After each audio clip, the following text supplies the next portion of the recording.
How to repost someone's Instagram story. Hello everyone, my name is Smile, and in this video I'm going to show you how you can repost someone's Instagram story. So very first step is update and install the latest version of Instagram on your device so that you won't miss out any new features. After that, just tap on the story of any random person that you want to repost, and after tapping on it you will see the option of send on the down right side.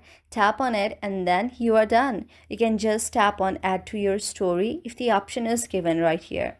So it does not say add to my story, then I cannot add this certain thing to my story, so I'll just go on the reel.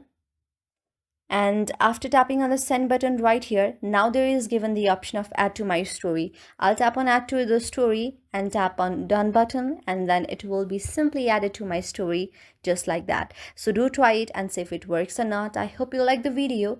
If you like the video, then please do hit the thumbs up and subscribe button, and also comment in the comment section below. Thank you for watching.